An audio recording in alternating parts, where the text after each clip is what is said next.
Let's go ahead and brew a Chemex of coffee. I have my Chemex here, sort of an antique brewing device. We have our filter paper. It's actually a chemist's filter paper. A pouring kettle that lets me control the flow of water. I'm brewing on a scale, and I'm also using my phone here as a timer. My first step is I'm going to rinse this filter. The purpose of this is I want to wash away any paper dust. I also want to fully saturate that, sort of encourage that capillary action, so that when I put coffee in and start brewing, that brewed coffee is going to flow right through that filter into my vessel. It's not going to get held up, absorbing flavor and soluble coffee material into the paper. So I pour that water off. So fresh grind just before brewing, sort of a common practice for anybody looking to brew the best coffee available. I'm brewing everything by weight to a specific ratio. It's kind of a gold cup standard. The Specialty Coffee Association of America and the Barista Guild recommend brewing this way. And really, rather than these sort of complex measurements of 2 tablespoons to 6 ounces, which is a great starting point, we want to be even more precise, so I'm basing everything on mass. And it's the weight of my coffee relative to the weight of my water. And it's just a ratio that we express as 1 to 17.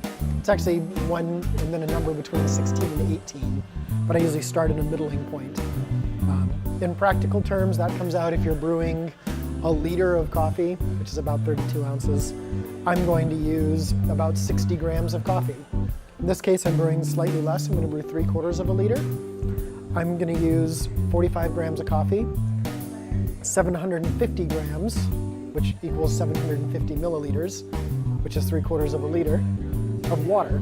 And it sounds complicated, but I think when you see it in action with the scale, with my precise measured coffee, it's a lot easier, because all that I'm having to do is watch a number on a scale, watch sort of how the coffee is flowing through, make grind adjustments if I need to based on taste and speed.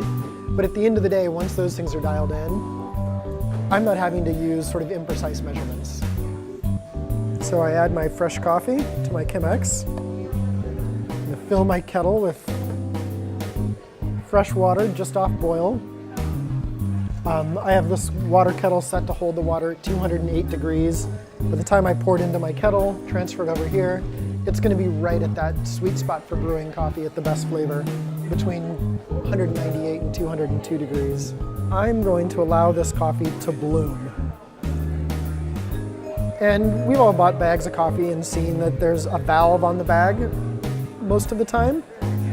That valve's actually to allow gases to escape, because coffee, when it's fresh, off gases, and it actually it's hydrophobic, it's resistant to absorbing water, and we need the coffee to absorb the water to release the flavor. So by letting it bloom, letting it sit and release some of that gas, and you can see it bubbling here, it's going to give me a more even extraction, going to let me more precisely extract the soluble material from the coffee. So with that, as my bloom sort of settles down, I slowly start pouring water, concentrating it in the center, watching my timer to judge how fast I'm pouring. With this amount of coffee, I'm looking for a total brew time around 4 minutes.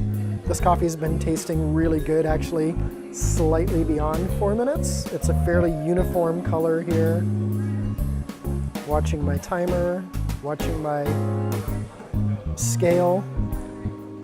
Now I'm up at about the level that I want it to be at. I have the level of water that I want. So I can just slow down my pour and try to match my pour to the speed of the coffee coming out the bottom until I get to my set mass of water. That's 750 grams. Part of what I love about this brewing process is it's so aromatic. As this coffee brews, as it releases that gas, it's just filling the room with the aroma. And this coffee, when it's wet, has a really nice, almost like cranberry, sort of currant, red fruit, kind of a snap to it. And we're getting close to cutting off the water here.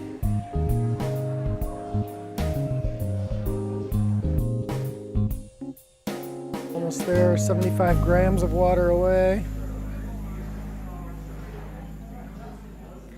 And the advantage to me for hand brewing coffee like this is, especially most smaller home coffee makers rarely get the water hot enough to the right temperature. And I have no control over how the water is applied to the coffee.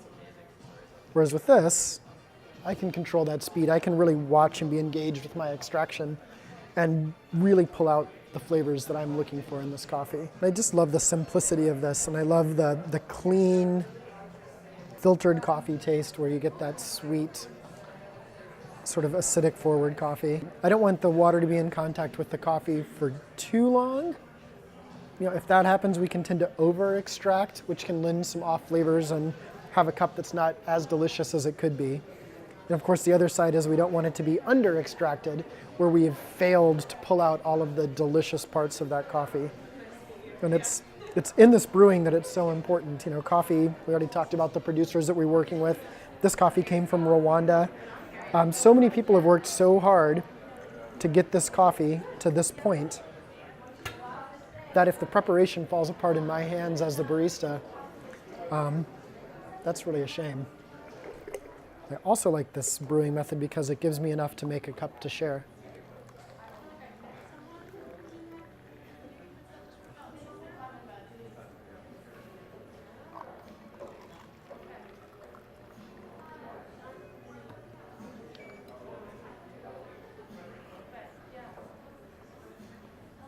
Oh, it's just delicious.